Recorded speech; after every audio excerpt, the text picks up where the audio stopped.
Крупнейшее на Северном Кавказе агропредприятие «Сад-Гигант» собирает более 10 тысяч тонн урожая яблок различных сортов каждый год. Поэтому крайне важно, чтобы продукция соответствовала всем нормам и стандартам качества, установленным действующим законодательством. Не так давно на территории Краснодарского края была выявлена вспышка массового размножения коричневого мраморного клопа, или, как его еще называют, клоп-щитник.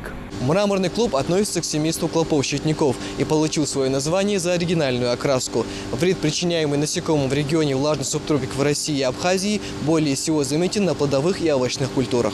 Большая часть фруктов доставляется грузовым автотранспортом в десятки регионов России. В связи с этим сотрудники отдела по надзору карантина растений проводят тщательную проверку продукции и берут общую пробу очередной партии груза с яблоками. В данный момент мы берем пробу из разных ящиков, собираем общую пробу, где-то около 70 плодов нам нужно.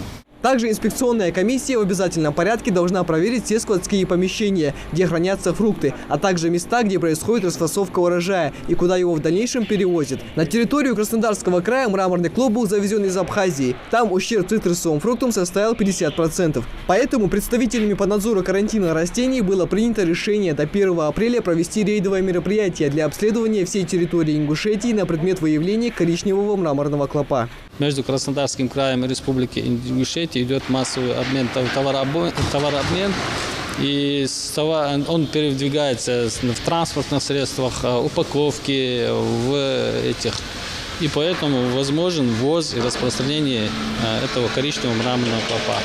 А он, как известно, является всеядным, поражает до 300 видов растений и может нанести огромный вред нашему сельскому хозяйству. Кроме десятка сортов яблок, в комплексе также выращивают персики, нектарин, абрикосы, сливы и черешню. На территории предприятия запущена современная линия сортировки и упаковки яблочной продукции, аналогов которой не найти в Европе. По словам генерального директора компании «Сад-Гигант», на сегодняшний день на их территории задействовано 760 гектаров садов.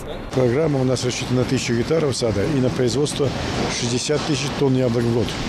Вот вы видите ОРЦ, это оптовый центр по распределению, распределительный центр, в котором есть хранилище для яблок единовременного хранения 60 тысяч тонн, 61 тысячу тонн. Как выяснилось в ходе рейда, как таковых нарушений санитарного порядка выявлено не было, как и наличие на производстве насекомого вредителя. Но на этом исследования не заканчиваются. Далее пакеты с образцами яблок отправятся в лабораторный центр для проведения тщательных анализов выращиваемой продукции. В течение нескольких дней будут получены данные этномологии, на основании которых агропредприятию «Сад-Гигант» будет выдан карантинный сертификат. Микаэл Тангиев, Адам Далаков, Новости 24.